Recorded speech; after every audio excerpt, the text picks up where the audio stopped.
ప్రణామాలు. ఆ గురువు గారికి గురువైన అవతార్ బాబాకి ఆత్మ ప్రణామాలు. గురువు గారి బాటలో నడుస్తున్న మునిబాబు గురూజీకి, సుగుణమ్మ తల్లికి ఆత్మ ప్రణామాలు. మరి ఈ ఛానల్ కు నన్ను ఆహ్వానించిన పత్రిజీ మహిళా చైతన్య ఛానల్ వారికి ఆత్మ ప్రణామాలు. సరితా మేడం కు ఆత్మ ప్రణామాలు. ఈ జూమ్ సెక్షన్ లో మరి మన కంటికి కనిపించకుండా ఎంతో మంది పనిచేస్తూ ఉంటారు, వారందరికీ కూడా ఆత్మ ప్రణామాలు. నా క్లాస్ పెట్టడానికి జూమ్ సెక్షన్ లో ఉన్న ప్రతి దివ్యాత్మకు కూడా ఆత్మ ప్రణామాలు. ఆత్మ ప్రణామాలు ఫ్రెండ్స్.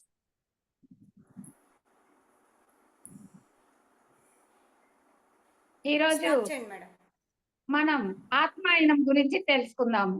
అసలు ఆత్మ అంటే ఏమిటి, ఆత్మ ఎన్ని దశలుగా ఉంటుంది, ఏ ఏ దశలో ఉన్న ఆత్మ ఎలా ఉంటుంది, దాని గురించి తెలుసుకుందాం మేడం. దానికన్నా ముందు నన్ను నేను పరిచయం చేసుకుంటాను. ఫస్ట్ నా పేరు అనురాధ, మాది నరసరావుపేట. నేను 2002లో ఈ ధ్యానంలోనికి రావటం జరిగింది. నేను ఈ ధ్యానంలోకి వచ్చిన దగ్గర నుంచి ఎంతో అపూర్వమైన ఆత్మజ్ఞానాన్ని, ఆత్మస్థైర్యాన్ని, మరి ఆత్మ బలాన్ని, మరి ఆత్మ మిత్రులని, ఎంతో ఎంతో చైతన్యవంతమైన, అపూర్వమైన, అమోఘమైన అన్నిటిని కూడా నేను పొందటం జరిగింది. నేను నేర్చుకున్న జ్ఞానాన్ని, నా అనుభవపూర్వకంగా నాకున్న అనుభవాలను నేను అందరికీ పంచుతూ ఉంటాను మాస్టర్. మరి అనాథాశ్రమాలకు వెళ్ళి అక్కడ ధ్యానం నేర్పించటం, అక్కడ ఉన్న వారందరినీ వారి వారి ఇళ్లకు పంపటం చేస్తూ ఉంటాను.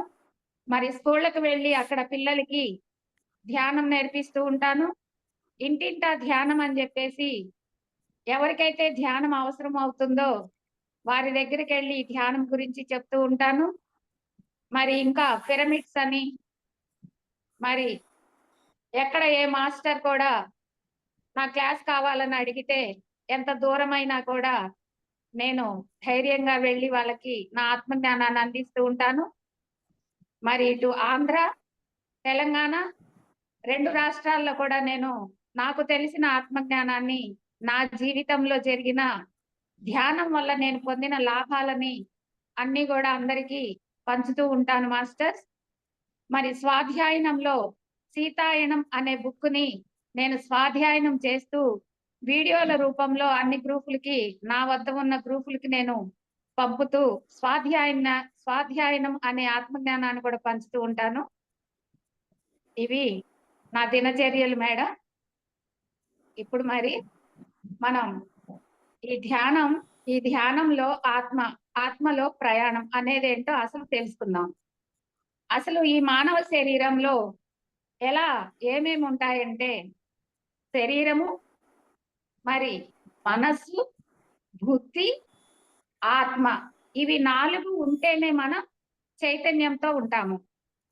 శరీరం ఉండి బుద్ధి లేకపోయినా, మనస్సు లేకపోయినా, మరి ఆత్మ లేకపోయినా, ఆత్మ అంటే చైతన్యం, ఆ చైతన్య శక్తి లేకపోయినా కూడా మనము ఇలా చైతన్యవంతంగా ఉంటాం అన్నమాట. ఒక శవం మాదిరిగా పడి ఉంటాము. అవి 3 ఉండి శరీరం లేకపోయినా మనం ఎవరికి కనిపించము, మాట్లాడలేము, ఏమీ చేయలేము. పోనీ మనసు ఉంది, బుద్ధి లేదనుకుందాం. మనసుంది ఉపయోగం ఏముంది? మనసులో అనేకమైన ఆలోచనలు వస్తూ ఉంటాయి, కానీ వాటిని మనం సరైన మార్గంలో పెట్టలేమన్నమాట. బుద్ధి ఉన్నా ఉపయోగం ఉండదు మనసు లేకుంటే. బుద్ధి లేని వాడు రానని చెప్పేసి అంటూ ఉంటారు. మరి అలానే ఆత్మ లేకుండా అసలు ఈ శరీరమే ఉండదు. ఎప్పుడైతే ఈ చైతన్య శక్తి బయటికి వెళ్ళిపోతుందో, ఇది శవం రా, తీసి అవతల పడేయండి అని చెప్పి పడేస్తారు. వీటన్నిటికీ మూల కారణం ఆత్మ. కానీ ఆత్మకు ఇవి 3 అవసరమే. ఏంటి? శరీరం, బుద్ధి, మనస్సు. ఈ 3 ఉంటేనే ఆత్మ ఎదుగుదలకి, మరి ఆత్మ మరలా ఎన్నో జన్మలు తీసుకొని ఈ మానవ శరీరంలోకి ప్రవేశించి మరి ఉన్నత కార్యక్రమాలు చేయటానికి దేనికైనా కూడా ఈ మూడు ఉండాల్సిందే. శరీరం ఉండాల్సిందే, బుద్ధి ఉండాల్సిందే, మనస్సు ఉండాల్సిందే. మరి ఇప్పుడు ఆత్మ గురించి మనం తెలుసుకుందాం. శరీరం అంటే ఆరోగ్యమే మహాభాగ్యం. మనం శరీరాన్ని చాలా జాగ్రత్తగా శాకాహారంతో చాలాగా మనం మంచిగా పోషించుకుంటూ ఉంటాం శరీరం. దాని గురించి ఆరోగ్యమే మహాభాగ్యం అనే టాపిక్ లో దాని గురించి మనం తెలుసుకోవచ్చు. ఇక బుద్ధి అన్నది మనస్సును బట్టి ఉంటుందన్నమాట. మనస్సు ఎప్పుడైతే తెల్ల కాగితం లాగా నిర్మలంగా ఉంటుందో అప్పుడు ఆలోచన రహిత స్థితిలోకి వెళ్ళి మనం ఏ కార్యక్రమం అయితే చేయాలనుకుంటామో, ఎలాంటి విశ్వ కళ్యాణానికి మనం పూనుకోవాలనుకుంటామో ఆ మనసు సూచిస్తూ ఉంటే ఆ బుద్ధి అనేది అక్కడికి వెళ్ళి చేస్తూ ఉంటుందన్నమాట. కాబట్టి అవి కూడా వేరే వేరే టాపిక్లు ఇంకో క్లాస్ లో వాటి గురించి కూడా మాట్లాడుకుందాం. ఇప్పుడు ఆత్మ గురించి మాట్లాడుకుందాం. ఆత్మ అసలు ఆత్మ అంటే ఏమిటి? ఆత్మ ఎన్ని దశలుగా ఉంటుంది అని తెలుసుకుందాం. ఇప్పుడు మానవ శరీరము మామూలుగా 4 దశలు ఉందని అందరు చెప్తా ఉంటారు. బాల్యము, కౌమార్యము, యవ్వనము, వృద్ధాప్యము. బాల్యం అంటే పసితనము, కౌమార్యం అంటే పసితనం తర్వాత మరి యవ్వనానికి ముందుండేది కౌమార్యం అంటారు. యవ్వనం అంటే వయసు వచ్చిన కాడి నుంచి, వివాహ వయసు వచ్చిన దగ్గర నుంచి పిల్లలు కలిగేంత వరకు, పిల్లలు కొద్దిగా పెద్ద దాన్ని యవ్వనం అంటారు. వృద్ధాప్యం అంటే ముసలితనము. ముసలితనంలో ఎలా ఉంటారు ఇవి చెప్పుకుంటాము. అట్లానే ఆత్మకు కూడా 7 దశలు ఉన్నాయన్నమాట. మన శరీరానికి 4 దశలు ఉన్నట్టుగానే ఆత్మకు 7 దశలు ఉన్నాయి. అవేంటేంటి అని అంటే బాలాత్మ, ఫస్ట్ శైశవాత్మ, ఫస్ట్ది శైశవాత్మ, దాని తర్వాత బాలాత్మ, దాని తర్వాత యవ్వనాత్మ, దాని తర్వాత ప్రౌఢాత్మ, తర్వాత వృద్ధాత్మ, తర్వాత ముక్తాత్మ, తర్వాత పరిపూర్ణాత్మ, తేజోమయ ఆత్మ. పరిపూర్ణ ఆత్మని అనొచ్చు, దానినే తేజోమయ ఆత్మలని కూడా అనొచ్చు. అంటే 7 దశలుగా ఈ ఆత్మకి ఎదుగుదల ఉంటుందన్నమాట. శైశవాత్మ దశలో ఉన్నప్పుడు ఎలా ఉంటారు వాళ్ళు తెలుసుకుందాం. శైశవాత్మ అంటే అక్కడ వాళ్ళు ఏమీ చేయబుద్ధి కాదు వాళ్ళకి. ఏదైనా కూడా చెప్తే వద్దు, ఏదన్నా చెప్పు వాళ్ళకి వద్దు అనిపిస్తుంది. ఈ పని చెయ్యొద్దు, ధ్యానం చేయి నాయన, వద్దు నాకెందుకు, ఏం చేయాలి నేను ధ్యానం చేసి, అలా అంటారనమాట. చాలా పరిమితంగా ఉంటారు. ఏ పనైనా సరే పరిమితంగా చేస్తారనమాట. వాళ్ళకి ప్రమోషన్ వచ్చే అవకాశం ఉన్నా కూడా ఉద్యోగంలో చాలు, నాకు ఇది చాలు, ఈ 10,000 జీతం నాకు చాలు అంటే చాలా పరిమితంగా ఉంటారు. ఏదైనా కూడా రిజర్వ్డ్ గా ఉంటారనమాట. నాకు ఇంకా అంటే పరిపక్వత ఉండదన్నమాట. వాళ్ళకి ఎదగాలన్న ఆలోచన ఉండదు. చాలు, ఇది నాకు చాలు, ఇది నేను చెయ్యను, ఇది నాకు వద్దు, ఇది నాకు రాదు, అట్లా ఉంటారనమాట. ఏదన్నా చేయమన్నా కూడా వాళ్ళు చేయకుండా బుద్ధి పెరగకుండా ఉంటారనమాట. అంటే వాళ్ళకి ఇష్టమైందే వాళ్ళు అదే పట్టుకొని అలానే ఉంటారు. దీనికి ఒక ఉదాహరణ ఏంటంటే పత్రిజీ గారు ఒక ధ్యాన ప్రచారంలో ధ్యానం క్లాస్ జరుగుతూ ఉంటుంది. ఆ ధ్యానం క్లాసు అయిపోయిన తర్వాత అందరూ వచ్చి షేకండ్ ఇస్తా ఉంటారు కదా, సార్కి హగ్గులు ఇవ్వటం, షేకండ్ ఇవ్వటం అలా ఇస్తా ఉంటారు. కానీ ఒకతను మాత్రం ఇవ్వడు, అట్లానే నించొని చూస్తా ఉంటాడు. అని నాకు పని లేదు, ఆయన దగ్గరికి వెళ్ళి ఆయనతో షేకండ్ తీసుకుని ఏం చేయాలి, నేను, నాకు అవసరం లేదు అన్నట్టుగా నించొని ఉంటాడు.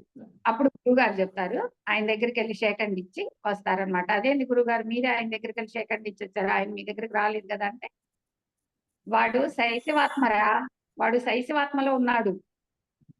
అంటే మనిషి బాగానే ఎదిగే ఉన్నాడు, మనిషి ఎదిగి మామూలుగానే ఉన్నాడు, కానీ ఆత్మ అనే దానికి ఎదుగుదల లేదు అక్కడ. అక్కడ శైశవాత్మలో ఉన్నాడు, అంటే బాలాత్మ కన్నా కూడా తక్కువలో ఉన్నాడు. అలా అలా అనమాట. శైశవాత్మ అంటే అట్లా బాలాత్మ కన్నా కూడా తక్కువ ఉండటం అనమాట. తర్వాత రెండవది బాలాత్మ. బాలాత్మ ఎలా ఉంటుందంటే చేస్తే సరిగ్గా చేస్తాడు, లేదంటే అసలు చెయ్యడు. ఏదైనా పట్టుకున్నాడంటే ఉడుం పట్టు పట్టినట్టుగా బాలాత్మ అంటే ఇప్పుడు పిల్లలు ఒక పాము వస్తుంటే అదేం చేస్తుందో ఏంటో వాళ్ళకి అనవసరం, కానీ పిడికలతో పట్టేసుకుంటారనమాట. అట్లానే ఏదైనా వాళ్ళకి నచ్చితే గట్టిగా పట్టుకుంటారు, లేకపోతే అసలు పట్టుకోరు. మొత్తం నేనే నేనే చేస్తున్నాను, ఇది నా వల్ల అవుతుంది, నేను చేస్తాను అన్న ఆలోచనలో ఉంటారనమాట. వాళ్ళు ఈ సంఘానికి బాగా పట్టుకొమ్మల్లాగా ఉంటారనమాట.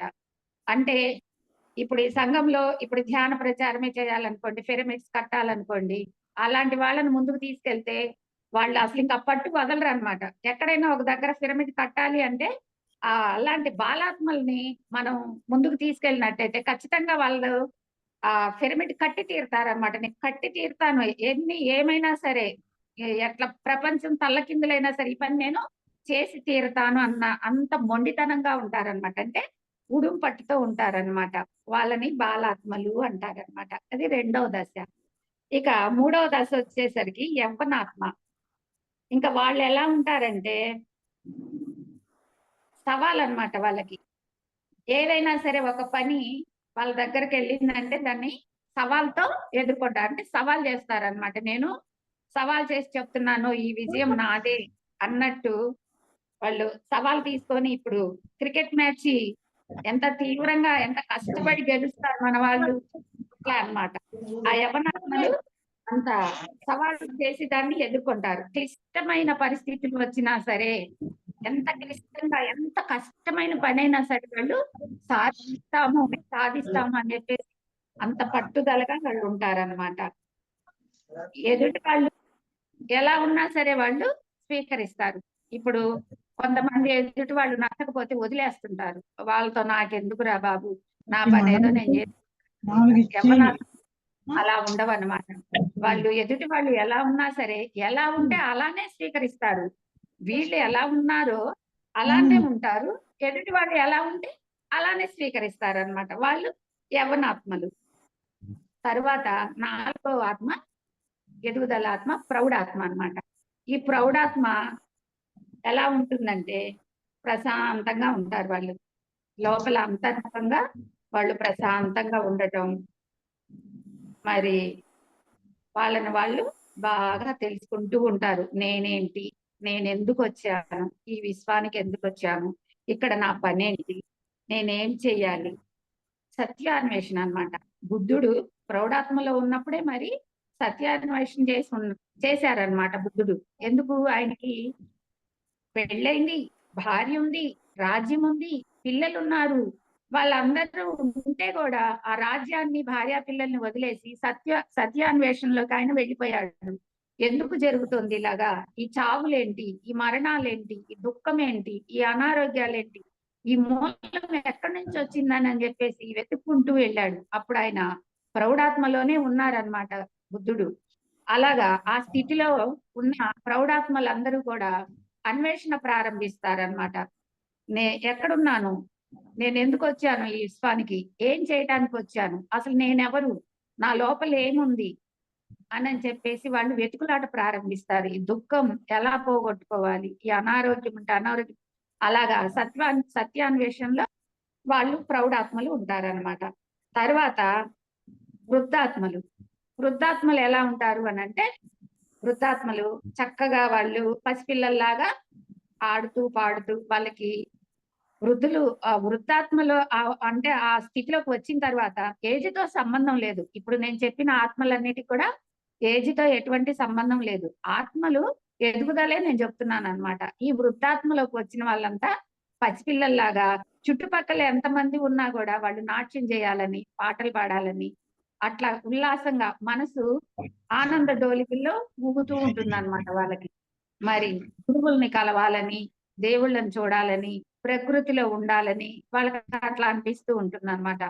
వాళ్ళు చక్కగా మరి తోట పనులు చేయటం, మరి చెట్లను పెంచుకోవటం, అట్లా ప్రకృతిని ఆస్వాదిస్తూ ప్రకృతిలో ఎక్కువ సేపు ఉండటానికి వాళ్ళు ఇష్టపడుతూ ఉంటారన్నమాట. ఏదైనా పుణ్యక్షేత్రాలకు తీసుకెళ్తే తెగ ఆనందపడిపోతూ ఉంటారు వృద్ధాత్మలన్నమాట వాళ్ళు. తర్వాత ముక్తాత్మలు.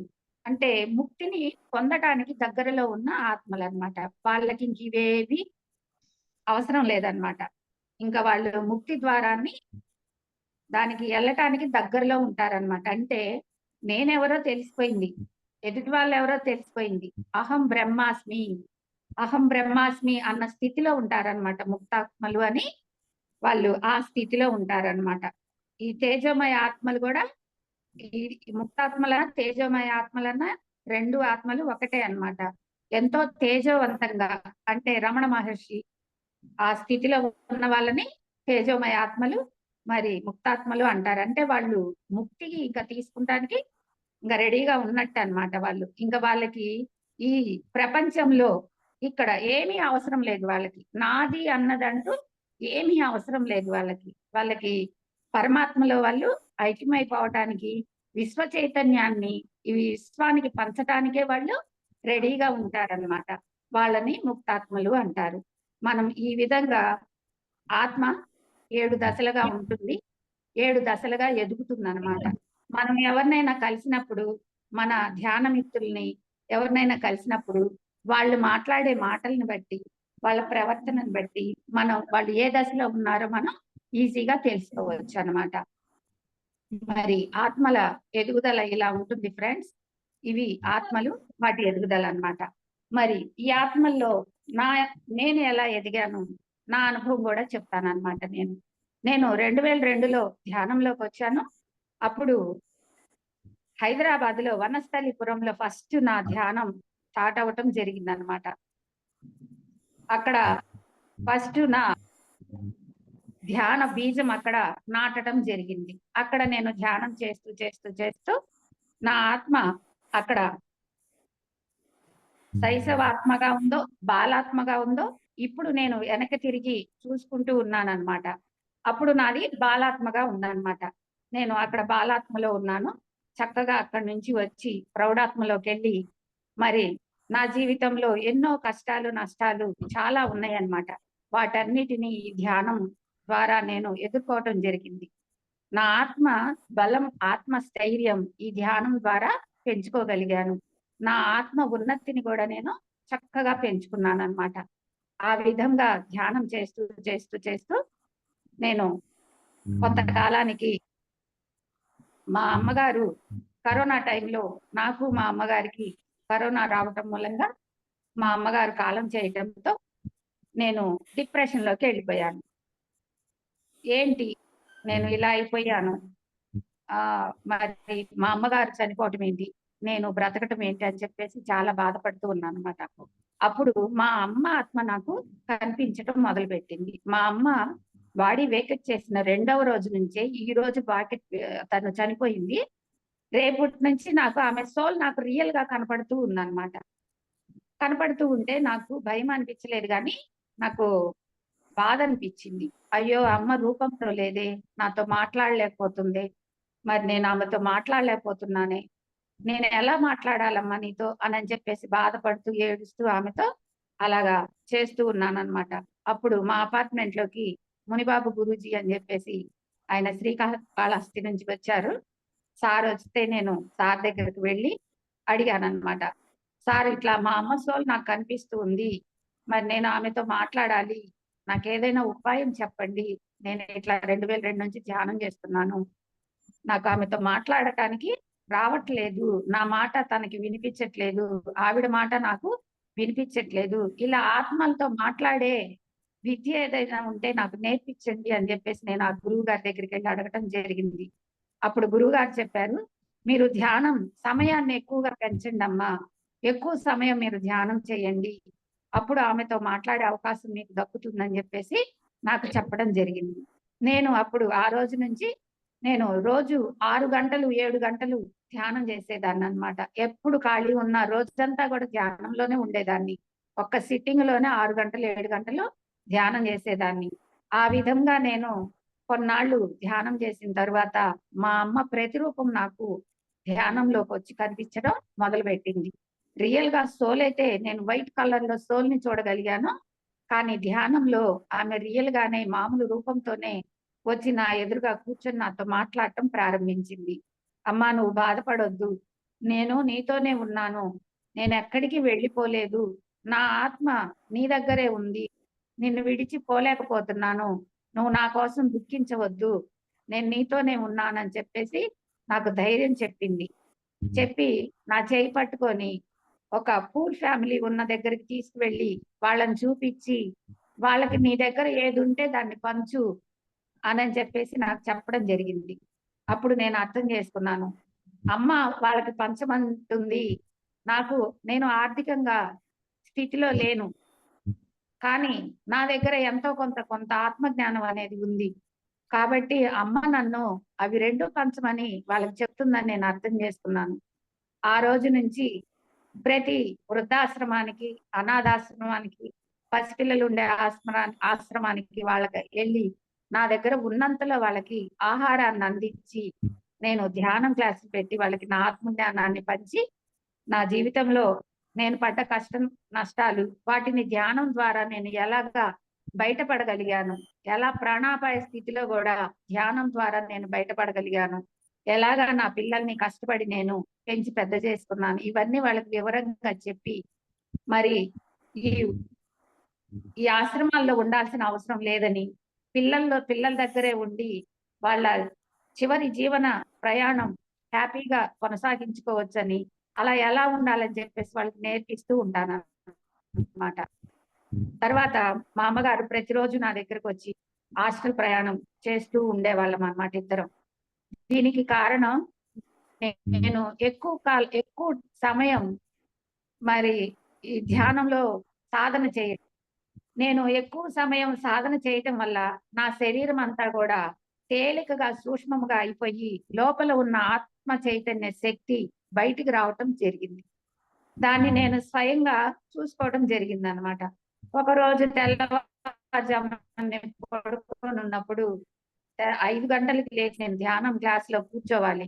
కాబట్టి నేను లెగవటానికి ప్రయత్నం చేశాను. కానీ నడుముల వరకే లెగుస్తున్నాను గానీ, శరీరం అంతా కూడా లెగవలేకపోతున్నాను. ఇదేంటి నేను శరీరం అంతా కూడా లెగవలేకపోతున్నాను, నడుముల వరకే లెగుస్తున్నాను ఏంటని తలకాయ వెనక్కి తిప్పి చూసుకుంటే, నా బాడీ మంచం మీద పడుకొనే ఉంది. ఇదేంట్రా నాకు నేనే కనపడుతున్నాను, నాకేమైంది అనని చెప్పేసి కొద్దిగా యువతలుగా వచ్చి చూస్తే నా శరీరం మొత్తం కూడా నాకు పడుకొనే కనపడుతుంది. అంటే తను అసలు కదలిక లేదు. నా శరీరంలో కదలిక లేదు. నేను బయటికి వచ్చేసాను. అప్పుడు నేను అనుకున్నాను, చనిపోయానుగా మళ్ళా నేను, నా ఆత్మ బయటకు వచ్చిందిగా మళ్ళా అనుకొని, మరలా ఎళ్ళి నా శరీరంలో నేను పడుకున్నాను. మళ్ళీ బయటకొచ్చాను. అలాగా చాలా సార్లు ప్రయత్నం చేశాను. కానీ నా శరీరంలోకి సెట్ అవ్వట్లేదు ఆత్మ. అటు ఇటు దొల్లుతుంది గానీ, నా ఆత్మ శరీరాన్ని లేపలేకపోతుందన్నమాట. అప్పుడు నేను గురువుగారికి ఫోను చేశాను. ఒక చెయ్యి, చేతులు, మోచేతుల వరకు చేతులు, ఈ తలకాయ వరకే నాకు స్పర్శలో ఉన్నాయి. మిగతా శరీరం అంతా గూడా స్పర్శ లేకుండా ఒక శవం మాదిరిగా పడిపోయి ఉందన్నమాట. నా అదృష్టానికి నా పక్కనే నేను తలాపునే పెట్టుకుంటాను ఆ ఫోను. ఆ చేత్తో ఫోను తీసుకొని గురువుగారికి జూమ్ క్లాస్‌లో ఉంటే గురువుగారికి ఫోను చేశాను.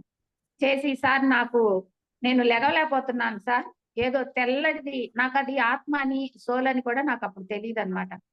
నేను లెగవలేకపోతున్నాను సార్. మరేదో తెల్లగా నాలోంచి బయటికెళ్ళిపోతుంది. మరి నాకు ఈ శరీరం అంతా లెగుద్దామంటే నాకు సహకరించట్లేదు. నాకేదో అయిపోతుంది సార్ అని చెప్పి నేను ఫోను చేయటం జరిగింది. అప్పుడు సార్ చెప్పారు, "అమ్మా, మీరు సూక్ష్మ ప్రయాణం చేయటానికి మీ సోల్ బయటకొస్తోంది. మీ ఆత్మ చైతన్య శక్తి బయటకొస్తోంది. ఎంజాయ్ చేయండి" అని చెప్పేసి ఫోను పెట్టేశారు. ఎంజాయ్ ఏం చేయాలో నాకు అర్థం కాలేదు. ఎక్కడికెళ్ళాలో నాకు తెలీదు. నేను అటు ఇటు వెళ్ళిపోతే ఇది శవం గదా అని చెప్పేసి మా బాబొచ్చి నన్ను దహనం చేస్తాడేమో, నా శరీరాన్ని దహనం చేస్తాడేమోనని చెప్పేసి నేను చాలా భయపడిపోయానప్పుడు. భయపడి నేను ఆ గదిలో నుంచి బయటికి వెళ్ళలేదు. ఆ బెడ్ మీదే అటు దొర్లి, ఇటు దొర్లి, ఆ పక్కకు దొర్లి, ఈ పక్కకు దొర్లి, ఆ బాడీ మీద ఒక పిచ్చి పట్టిన కోతి గనక ఎలా అయితే గెంతులేస్తూ ఉంటుందో, ఆ విధంగా నేను ఆ రూమ్ అంతా గూడా గంతులేస్తూ, మరి అటు దొర్లుతూ, ఇటు దొర్లుతూ, ఆ శరీరం మీద ఆడుకుంటూ అలా ఉన్నాను.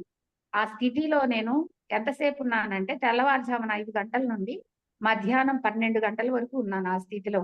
12 గంటలకి ఆ బెడ్ మీద ఉన్న నా బాడీలో నేను మరలా నా ఆత్మని అలా పడుకోబెడితే అప్పుడు సెట్ అయింది.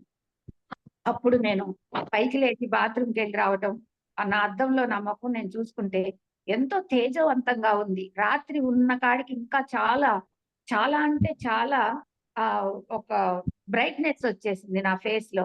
మళ్ళీ బాడీలో గూడా ఎంతో తేలిగ్గా, హుషారుగా ఉందనమాట.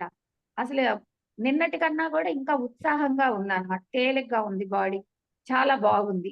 ఇదేదో చాలా బాగుంది అని జెప్పేసి ఆ రోజు నుంచి నేను సాధన చక్కగా గురువుగారి దగ్గరికెళ్ళి ఇవన్నీ గూడా మెళకువలు తెలుసుకుంటూ ఎలా కూర్చోవాలి, ఎలా చెయ్యాలి అని అదన్నీ తెలుసుకుంటూ నేను సాధన జేస్తూ ఇంకా అప్పటినుంచి మా అమ్మగారు గూడా అతి కొద్ది రోజుల్లోనే ఆవిడ నాకు కనపడటం, ఆవిడతో హాస్టల్ ప్రయాణాలు చేయటం అలా చేశాననమాట. ఇంకా మా అమ్మగారితో నేను రోజు హాస్టల్ ప్రయాణం చేసేదాన్ని. ఒక మా అమ్మగారు ఉన్నప్పుడు ఎప్పుడు అమ్మ నన్ను ద్వారకా తీసుకెళ్ళు, ద్వారకా తీసుకెళ్ళు అనని అడిగేది. నేను ఆమె బ్రతికున్నప్పుడు ఆమె ద్వారకా చూపించలేకపోయాను కరోనా మూలంగా. తర్వాత తను ఇట్లా హాస్టల్‌గా నేను ఆమె ప్రయాణం చేస్తూ చక్కగా ద్వారకా ఎళ్లి ద్వారకా అంతా చూపిచ్చాను మా అమ్మకి. ద్వారకా ఏంటి, ఒక కాశీ ఏంటి, కాశీ ఎళ్లి కాశీలో గంగా హారతులు చూడటం ఏంటి, మరి అక్కడ ఉన్న చిన్న చిన్న దేవాలయాలు అమ్మవారు బంగారపు చీరతో అమ్మవారు ఉంటుంది కాశీలో. ఆ అమ్మవారి దగ్గరికెళ్ళి ఆమెను చూపించడం ఏంటి, మరి పెరిగే వినాయకుడున్నాడు కాశీలో. అక్కడికెళ్ళి ఆ వినాయకుడిని చూపించటం, మరి కాశీ విశ్వనాథుడిని చూపించటం, మరి ఆయనకి అభిషేకాలయి చేస్తూ ఉంటే మేము గూడా అక్కడికెళ్ళి వాళ్ళతో పాటు మమ్మల్ని అక్కడ మేము ఆత్మ రూపంలో ఉన్నాం గాబట్టి, మమ్మల్ని ఎవ్వరు అక్కడ ఆపేవాళ్ళు గాదు. మరి ఎవ్వరు మమ్మల్ని అడ్డుకునేవాళ్ళు గాదు. చక్కగా మేము గూడా వాళ్ళతో పాటు అభిషేకాలు చేస్తూ ఉండేవాళ్ళం. అట్లాగా మరి ఇంకా అమరావతి ఏంటి, అమరావతికెళ్ళి అక్కడ శివుడిని మరి కలవటం. మరి శ్రీకాళహస్తి, అశోక దేవస్థానం అని లేదు. పెద్ద పెద్ద గోపురాలున్న దేవస్థానాలు వాటి పేర్లు గూడా మాకు తెలిసేవి కావు. ఇద్దరం చెయ్యి చెయ్యి పట్టుకొని అలాగా ఎళ్ళిపోయేవాళ్ళం. ఎళ్ళిపోయి అన్నీ అలా దర్శించుకుంటూ వచ్చేవాళ్ళం. అట్లానే నాకు ఈ ఆత్మ ప్రయాణంలో మన సుభాష్ పత్రిజీ గారు, బ్రహ్మర్షి పితామహ పత్రిజీ గారు 4 సార్లు నేను సార్‌ని కలవటం జరిగింది. రియల్‌గా సారు నరసరావుపేట వచ్చినప్పుడు సారు పిరమిడ్ ఓపెనింగ్‌కి వచ్చినప్పుడు నేను సార్ దగ్గరికెళ్ళి కలవటం జరిగిందనమాట. అప్పుడు సారన్నారు దగ్గరికి లాక్కొని సంకల్లో ఇరికించుకొని ఒక ఫోటో అయితే దిగారు. నేను, మా చెల్లి, మా అమ్మ ఎళ్ళాము. మాతో ఫోటో దిగి సార్ నాతో ఏమన్నారంటే, "విత్తనం వేసావు తల్లి, రోజు నీళ్లు పొయ్యాలి" అన్నారు. నాకప్పుడు అర్థమయ్యేది కాదు. విత్తనం వేశారు, నీళ్లు పొయ్యాలంటే, ఏంటో విత్తనం వేసాము అంటున్నారు. ఏం విత్తనం నేనేం మింగలేదే. ఏం విత్తనం మింగానా నేను అని ఆలోచించానే తప్ప, ఈ ధ్యానం అనే విత్తనం వేసుకున్నానని నాకప్పుడు తెలీదు. అంటే కొత్తనమాట. నాకప్పుడు ధ్యానంలోకొచ్చిన కొత్తల్లో అన్నమాట.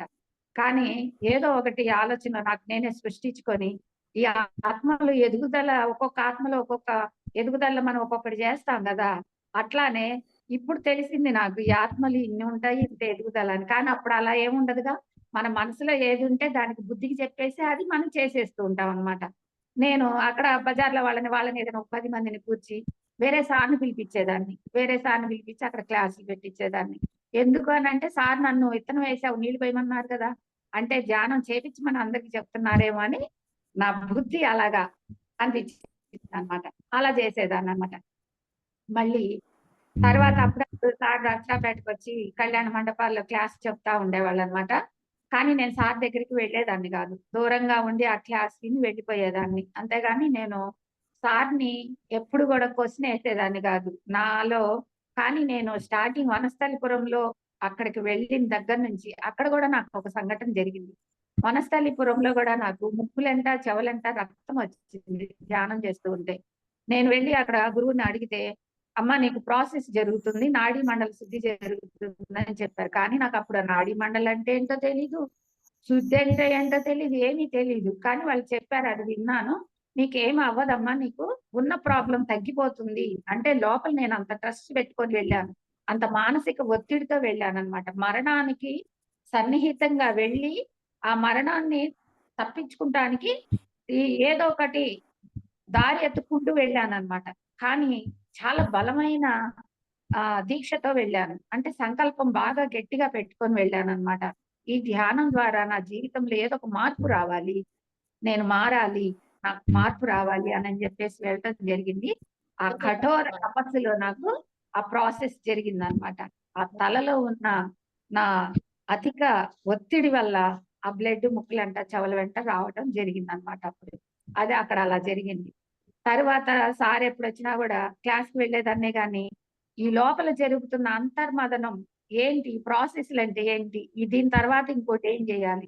ఇవేవి ఎవరిని అడిగేదాన్ని కాదు. గురువుల దగ్గరికి వెళ్ళేదాన్నే కాదు. ఇంట్లో కూర్చోవటం, ధ్యానం చేసుకోవటం. కానీ ఆ ధ్యాన ఫలితం అనుభవించేదాన్ని. ఆరా అనేది తీసుకునేదాన్ని.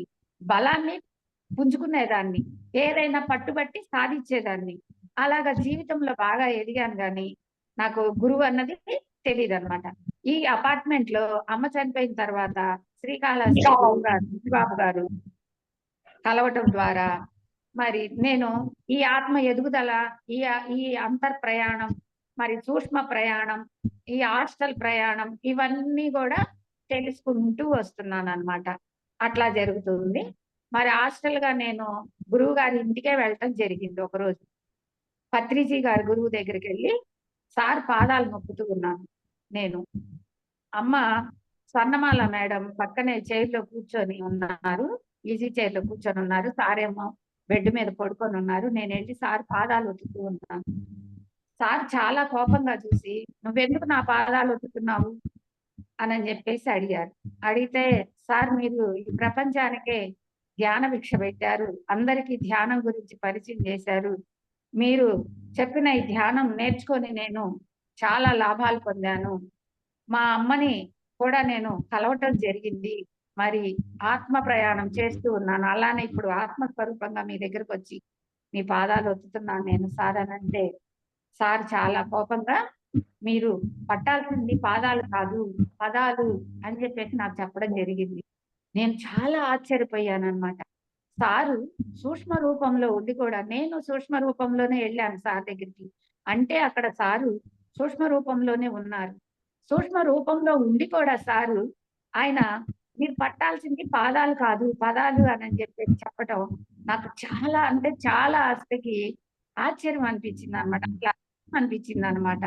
అంటే గురువుగారి పదాలు మనం పట్టాలి గానీ, పాదాలు కాదు పట్టాల్సింది అనని చెప్పేసి గురువుగారు ఎంత చక్కగా చెప్పారు. మరి నా కర్తవ్యం ఏంటి గురువుగారు అని చెప్పేసి నేను అడగటం జరిగింది. అప్పుడు నీకు గురువుని నేను కాదు. నేను ఎక్కువ నీతో ఇలా సంభాషించలేను. నువ్వు మునిబాబు గురువు దగ్గరికెళ్ళు. నీకు ఆయనే గురువు. ఏదైనా నీకు ఆయనే చెప్తాడు. నేను కాదు అనని చెప్పేసి కోపంగా చెప్పడం జరిగిందనమాట. అప్పుడు నేను సరేనని చెప్పేసి ఇంకా బయటకొచ్చేసి నేను మళ్ళీ నా బాడీలోకి నేను వచ్చేసాను. ఆ తర్వాత సారు నేను ధ్యానం చేసుకునేటప్పుడు నన్ను నా చెయ్యి పట్టుకొని పైకి అమాంతం లేపుకెళ్ళిపోయి ఒకసారి అన్ని గోల్డెన్ పిరమిడ్స్ అన్నమాట. ఒక ఎడారి ప్రాంతం. ఎడారి మాదిరిగా ఉంది.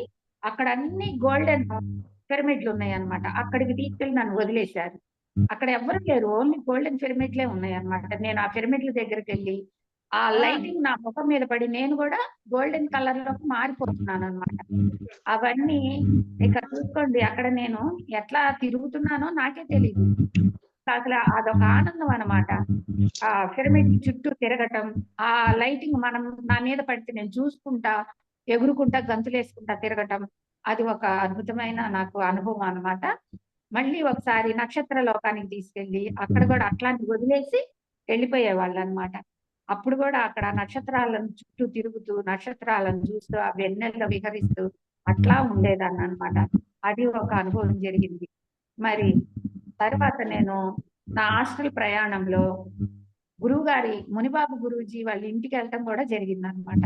వాళ్ళింటికెళ్ళి, వాళ్ళ ఇంట్లో ఉన్న వస్తువులన్నీ గూడా చూసి నేను వాళ్ళ ఇంట్లో సోఫా పైన పిరమిడ్ ఉండేది 4, 4. మరి సోఫా బ్లాక్ కలర్‌లో ఉండేది. దాని ఎదురుగా గురూజీ బ్లూ కలర్ షర్ట్ ఏసుకున్న ఫోటో ఒకటి పెయింటింగ్ ఏసింది ఉందనమాట. ఇవన్నీ నేను హాస్టల్‌గా వాళ్ళ ఇంటికెళ్ళి చూడటం జరిగింది. చూసి తిరిగి నేను తెల్లవారి గురువు దగ్గరికెళ్ళి క్లాస్‌లోకెళ్ళి, "సార్ నేను మీ ఇంటికెళ్ళొచ్చాను. మీ ఇంట్లో ఇవన్నీ చూసాను. మేడం గారి దగ్గరికెళ్ళాను" అనని చెప్తే, "అవునమ్మా మీరెళ్తారు ఎందుకెళ్ళరు" అనని చెప్పారు సార్. "అదేంటి సార్ నేను చెప్పేది నిజమేనా? నాకేమన్నా కల నేను కలగన్నాననుకుంటున్నాను. నాకు కలలు గనటమే తెలుసు గానీ, ఇలా నిజంగా రియల్‌గా వెళ్లి రావటం అనేది నాకు తెలీదు సార్" అనని చెప్పంటే, "లేదు మీరు సూక్ష్మ ప్రయాణం చేస్తున్నారు కాబట్టి హాస్టల్‌గా మీరక్కడికెళ్లారు. అవన్నీ మీకు చెప్పినయన్నీ గూడా మా ఇంట్లో ఉన్నవి నిజం" అని చెప్పేసి మేడం గారికి వీడియో కాల్ చేపిచ్చి నాకు వాళ్ళ ఇల్లు మొత్తం గూడా చూపించడం జరిగిందనమాట. నేను ఫస్ట్ గేట్ లోంచి లోపలికి వెళ్ళటం, అక్కడ మెట్లు, ఆ మెట్ల పక్కనే ఒక చెట్టు, లోపలికి వెళ్తేనేమో నల్లటి సోఫా, దాని మీద 4 పిరమిడ్, మరి దాని ఆ టేబుల్ ఎదురుగానే గురువు గారు బ్లూ కలర్ వేసుకొని నించొని ఉన్న పత్రిజీ గారి ఫోటో, ఇవన్నీ కూడా మేడం గారు చూపించడం, మేడం గారు వంటగది చూపించడం, మరి అవన్నీ చూసి కరెక్టే, నేను నిజంగానే హాస్టల్ ప్రయాణం చేస్తున్నాను అని చెప్పేసి అప్పుడు నేను గుర్తెరిగాను అనమాట. అప్పుడు నిజమని ఇంక అప్పటి నుంచి బాగా చక్కగా హాస్టల్ ప్రయాణం మంచిగా రోజు చేస్తూ ఉంటాను. ఎన్నో అనుభవాలు, ప్రతిరోజు నా అనుభవాన్ని డైరీలో రాసుకోవటం, జూమ్‌లోకి వెళ్ళి మళ్ళీ నా అనుభవం వాళ్ళకి చెప్పడం, ఇలా చెప్తూ ఉంటాననమాట. మళ్ళీ నేను ఒకసారి నా శరీరాన్ని నేనే తగలబెట్టేసుకున్నాననమాట. ఒక కోనేరులో ఎర్ర కలువలు, మళ్ళీ తెల్ల కలువలు, 2 రకాల కలువలున్న కోనేరులోకి నేను వెళ్ళి స్నానం చేయటం, బయటికొచ్చి నా దేహాన్ని కట్టెల పైన నేనే పేర్చుకొని, ఒక కాగడాకి నిప్పంటించుకొని, నా దేహాన్ని నేనే తగలబెట్టుకోవటం జరిగిందనమాట. అప్పుడు నాకు ఈ శరీరముతో నాకు పని లేదు. లోపల ఉన్న ఆత్మ చైతన్య శక్తిని నేను, దానికి మరణం లేదు అని నేను తెలుసుకోవడం జరిగిందనమాట. ఇది వాస్తవం ఫ్రెండ్స్.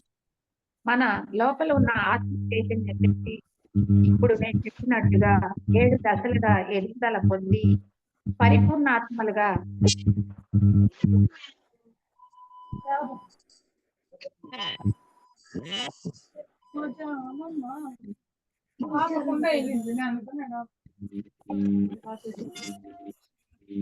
ఒక నిమిషం మేడం, నిమిషం అండి. సునంద గారు మేడం, మీరు మేడం స్టార్ట్ చేసిన దగ్గర నుంచి మీరు మ్యూట్ చేయలేదు మేడం, అలాగా సౌండ్స్ వస్తూనే ఉన్నాయి.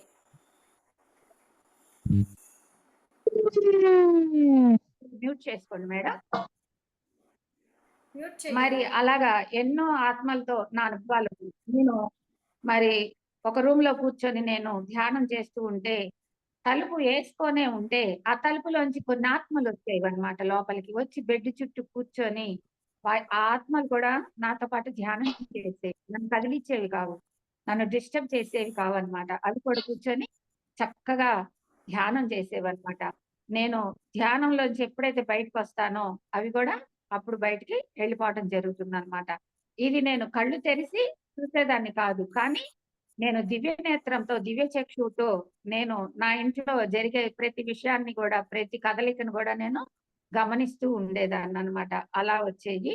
మళ్ళీ మా బాబాయ్ ఆత్మని నేను ఆయన శరీరంలోంచి బయటికి వెళ్ళిపోవటం నేను కళ్ళారా చూశాననమాట ఆ సోల్‌ని.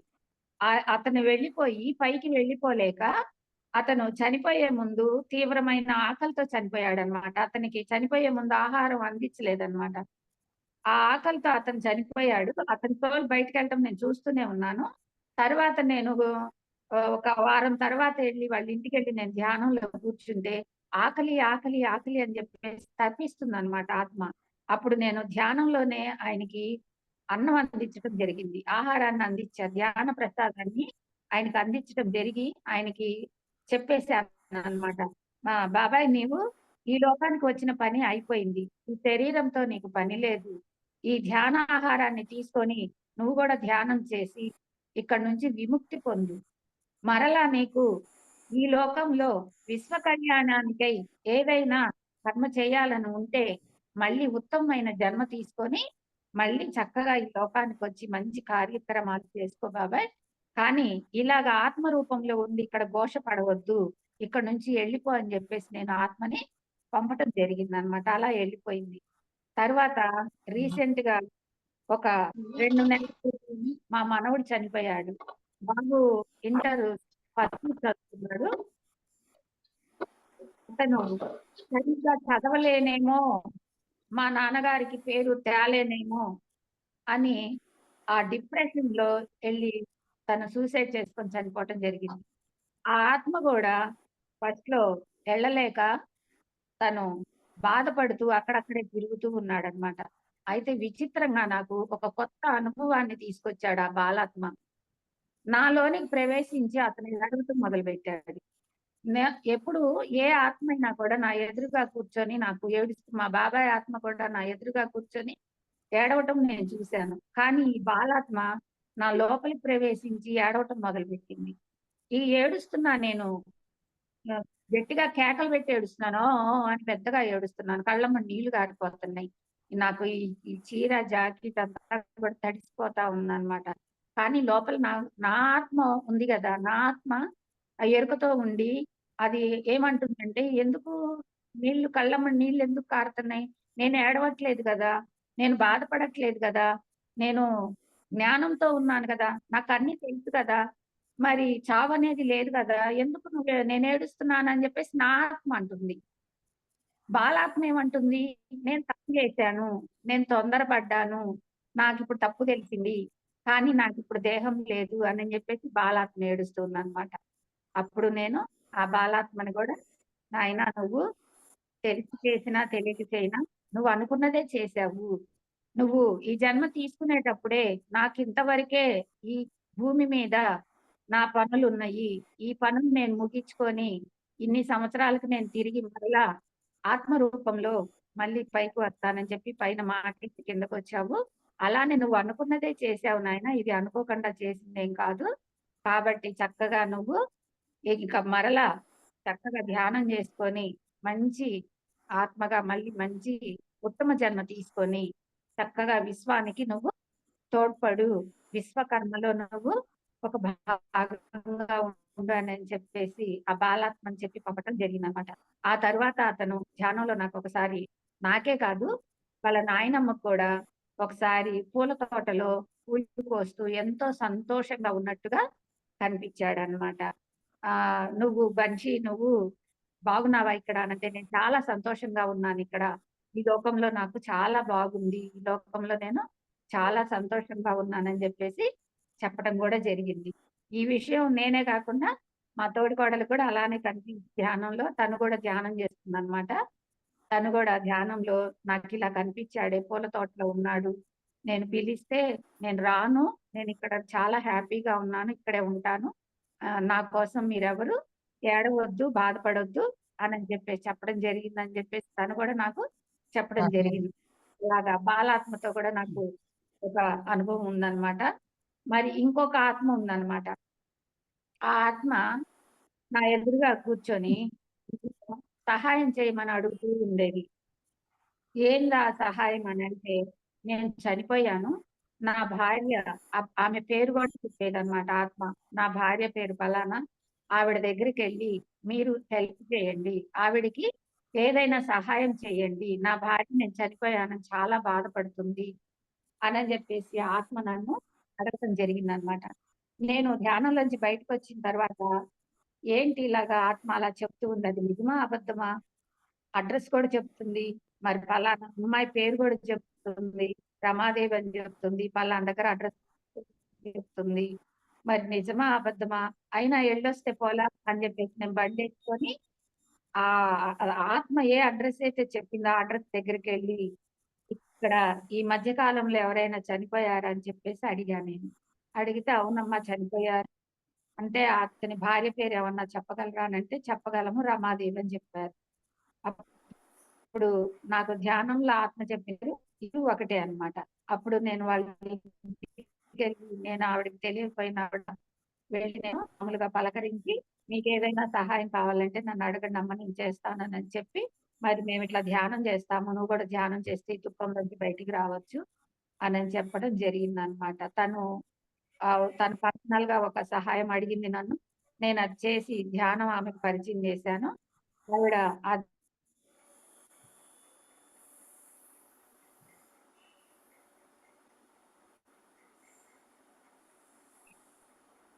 మేడం నెట్టు ఆగింది మేడం. అదే మేడం మేడం ఇప్పుడు స్టక్ నా వాయిస్ అయిపోతుంది. వినిపిస్తుందా మేడం? మీది వాయిస్ మేడం వినపడుతుంది గానీ స్టక్ అయిపోతున్నారు మేడం మీరు. ఇప్పుడు ఇప్పుడు ఇప్పుడు బాగుంది మేడం. మేడం మీ వాయిస్ కూడా వినపడుతుంది. ఇప్పుడు ఓకేనా? Okay madam. సిహెచ్ భవానీ గారు మీట్లో పెట్టరా? దయచేసి మాస్టర్స్ అందరూ కూడా మీట్లో పెట్టుకొని చక్కగా నా ఆత్మజ్ఞానాన్ని వినండి మాస్టర్స్. అలా జరిగింది మేడం. ఆ ఆత్మ అప్పటి నుంచి నాకు ఇంకా కనిపించడం మానేసిందనమాట. మరి మాస్టర్స్ కూడా నన్ను ఎన్నో విధాలుగా భయపెట్టాలని ధైర్యంగా ఉంటుందా లేదా? కొంతమంది ధ్యానం చేసేటప్పుడు ఒక భయానకమైన దృశ్యాలు ఏమన్నా కనపడితే భయపడి ఆ ధ్యానం ఇంకా ఆపేస్తారనమాట. వామ్మో! ఎందుకొచ్చిన బాధ, ధ్యానం చేస్తే చాలు ఏదో మీదొచ్చి కూర్చుంటున్నట్టే, పైనేదో పడిపోతున్నట్టే, గుండెంతా బరువుగా గొంతు పిసికేస్తున్నట్టు అలా ఏదేదో భయంగా ఉంటుంది. అందుకని మేము ధ్యానం మానేసాం మేడం అని చెప్తారనమాట. కానీ హాస్టల్ మాస్టర్స్ నన్ను కూడా భయపెట్టారు. బోలెడన్ని ప్రయోగాలు నా పైన కూడా చేశారు. ఈ జ్ఞాని నిలబడుతుందా లేదా? ధ్యానం చేస్తుందా లేదా? అని చెప్పేసి నన్ను కూడా టెస్టింగ్ చేయటం జరిగిందనమాట. వాటిలో భాగంగా నన్ను ఒక 3 అంతస్తుల మేడ నా పైన ఉన్నట్టుండి కూల్చేసేవాళ్ళు నేను ధ్యానంలో కూర్చుంటే. కానీ నేను అవన్నీ కూడా నా మీద ఇటుకలు ఆ పైన పడిపోయిన అన్నిటిని దులుపుకుంటూ నేను బయటకొచ్చేసేదాన్ననమాట. అట్లాగా ఒక అనుభవం జరిగింది. తర్వాత మా అన్నయ్య వాళ్ళు బాంబేలో 14 అంతస్తులో ఉంటారనమాట. నేను వాళ్ళ ఇంటికెళ్ళినప్పుడు నన్ను అమాంతం తీసుకెళ్ళి ఆ బయట బాల్కనీలోంచి నన్ను బయటికి తోసేశారు.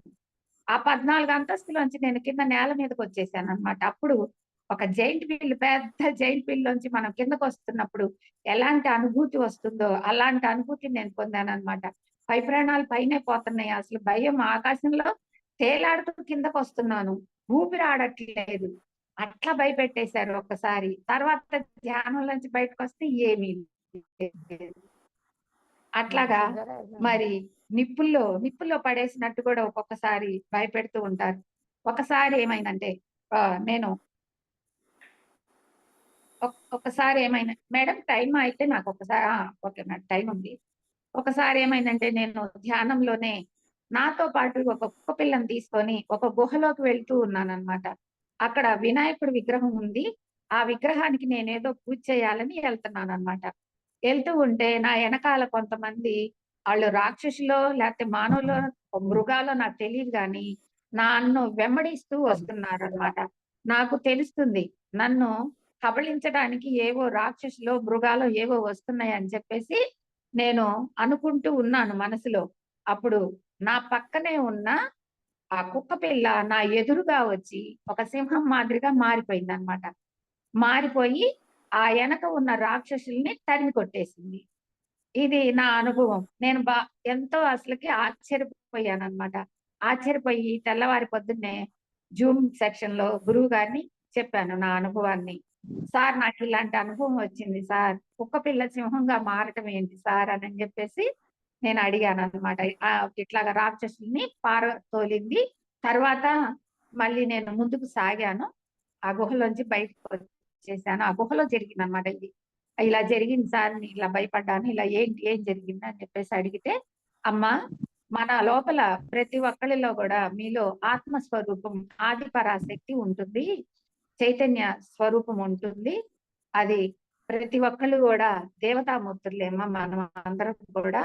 మీలో దేవత ఉన్నది అనని మీరెప్పుడైతే గ్రహించారో, అప్పుడు ఆ కుక్క పిల్ల సింహంగా మారి ఆ దుష్టుల్ని పారదోలింది. మీరు మానవ రూపంలో ఉన్నప్పుడు అంటే నేను అనురాధని, ఒక మానవురాలిని అనని సహజంగా ఉన్నప్పుడు అది మీకు కుక్క పిల్లలా కనిపించింది. మీరు దేవతా స్వరూపము ఎనక రాక్షసులొస్తున్నారు.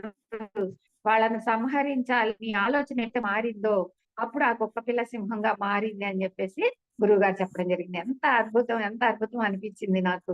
అప్పుడు అప్ తెలిసిందనమాట నాకు. అంటే మనలో దైవత మనమే, దైవ స్వరూపాలను మనమే.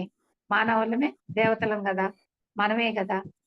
ఇంకా నాకు చాలా అలాంటి అనుభవాలు చాలా అంటే చాలా ఉన్నాయన్నమాట.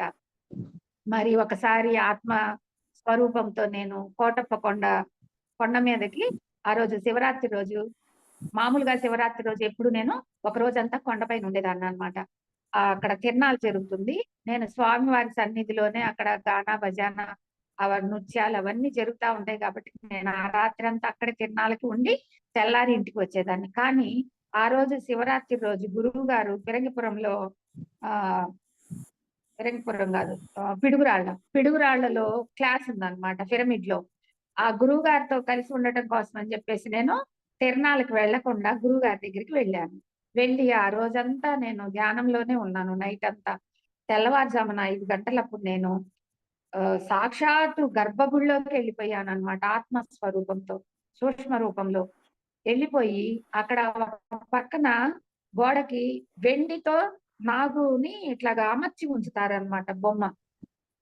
అది వెండి తొడుగుతో ఉంటుందన్నమాట ఆ నాగస్వరూపం. నేనెళ్ళి ఆ నాగస్వరూపం పక్కనే నించొని ఉంటే అందులో ఉన్న నాగేంద్రుడు బయటకు వచ్చాడనమాట. ఆ నాగేంద్రుడు నేను ఒక నాగకన్య, ఒక నాగేంద్రుడు కలిసి ఇద్దరు నాట్యం చేస్తే ఎలా చేస్తామో అలా చేశామన్నమాట నాట్యం శివుడి ముందు. అసలు ఎంత అద్భుతమో, ఎంత అద్భుతమో.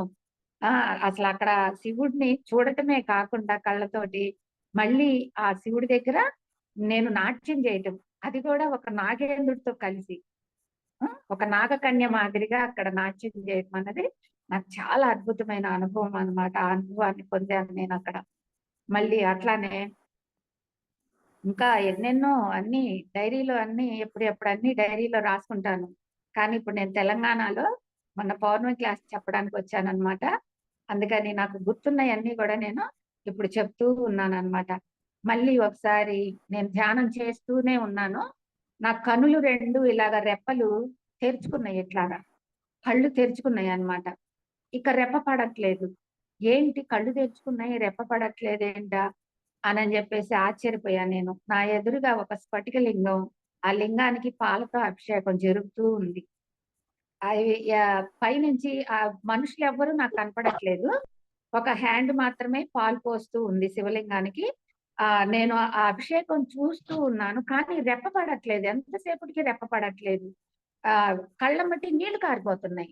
రెప్ప పడట్లేదు. ఏద్దామన్నా రావట్లేదు. అంటే అవి అక్కడ ఫ్రీజ్ అయిపోయినాయి కళ్ళు. నీళ్ళైతే కారిపోతున్నాయి. అలాగా ఆ స్థితిలో నేను దాదాపు ఒక పావుగంట పైనే ఉండుంటాను.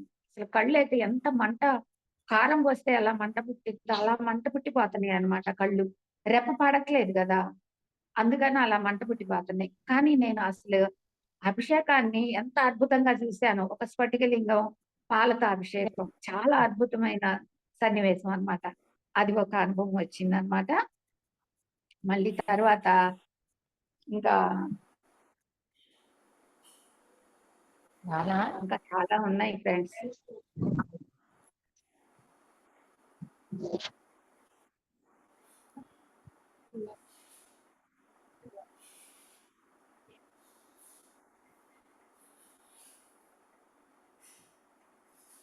మరి ఒక్కొక్కసారి అనుభవంలో పెద్ద పెద్ద గోపురాలున్న దేవాలయాలకు వెళ్తూ ఉంటాను. కానీ నేల మీద నడవను.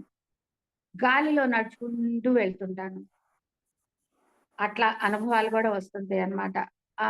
లోపలికెళ్ళిపోయి స్వామివారిని చూడటం, అక్కడ అక్కడ ఉన్న చుట్టూ ఉన్న మరి చిన్న చిన్న దేవాలయాలన్నీ కూడా చూసి రావటం. ఇదేంటి నేను కింద నడవకుండా గాలిలో నడుస్తున్నాను అని ఆశ్చర్యపోతూ ఉంటానన్నమాట. అలాంటి అనుభవాలు చాలా అలాంటివి కూడా జరుగుతూ ఉంటాయి. ఎక్కడికెక్కడికో వెళ్ళిపోతుంటాను. ఎక్కడెక్కడో తిరుగుతుంటాను, వస్తూ ఉంటాను.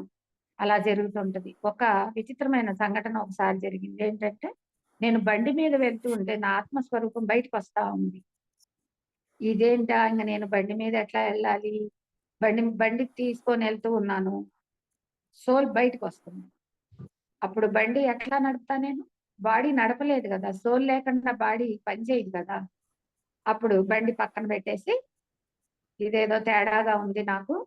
నన్ను సోలు ఆడుకుంటుంది. లోపల ఆత్మ ఆడుకుంటూ ఉంటుందన్నమాట. మనం బాగా ధ్యాన స్థితిలోకి వెళ్లి చూస్తే మన లోపల ఆత్మ తిరుగుతూ ఉండటం మనం ప్రతి ఒక్కరం కూడా గమనిస్తూ ఉండొచ్చు.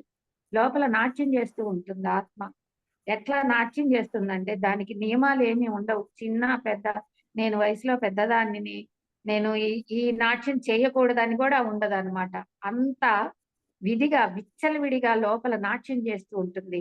బయట మనకి చూసే వాళ్ళకి మాత్రం ప్రశాంతంగా కూర్చున్నట్టు హాయిగా కూర్చుంది మేడం గారు ధ్యాన స్థితిలో బ్రహ్మాండంగా ఉన్నారని అనుకుంటారు. కానీ లోపల ఆత్మ చేసే ఆ నాట్యం అనేది ఎంత విపరీతంగా ఉంటుందో అది మనకే తెలుస్తుందన్నమాట. అది ఆ అనుభవాన్ని నేను బాగా ప్రతిరోజు నేను ధ్యానంలో దాన్ని పొందుతూ ఉంటాను. అసలు మన లోపల శరీరం లోపల ఎంత అంటే అంత డాన్స్ చేస్తూ ఉంటుంది. చేతులు, కాళ్ళు ఎట్లా పడితే అట్లాగా అసలు ఏ భంగిమ కూడా మనకి చెప్పలేనంత భంగిమలు పెట్టేస్తుందన్నమాట.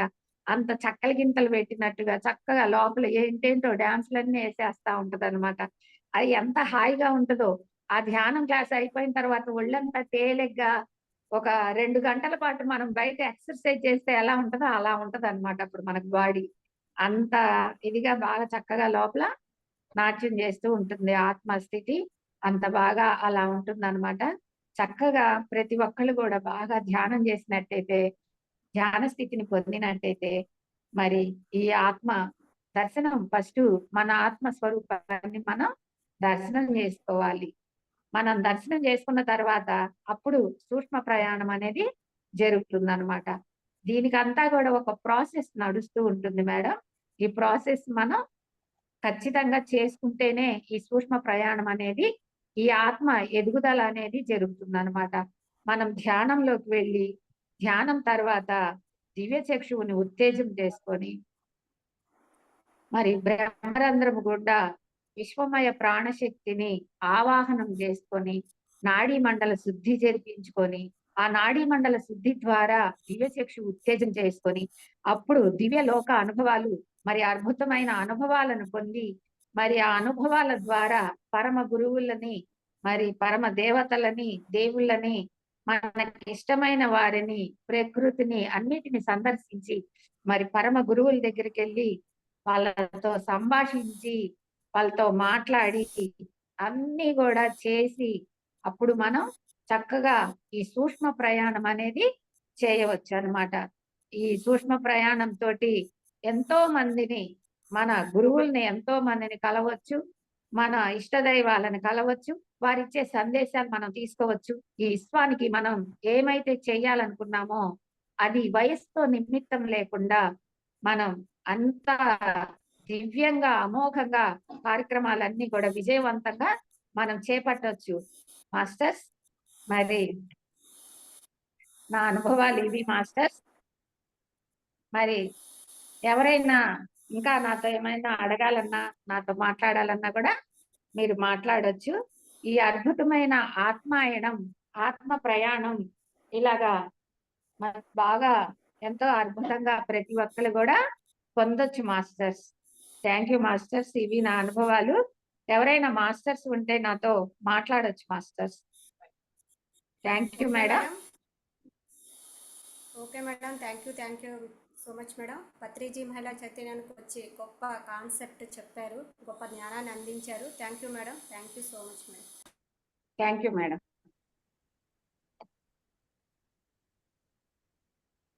మేడం మీరు చెప్తుంటే అంత స్టోరీ చెప్తున్నట్టుంది మేడం.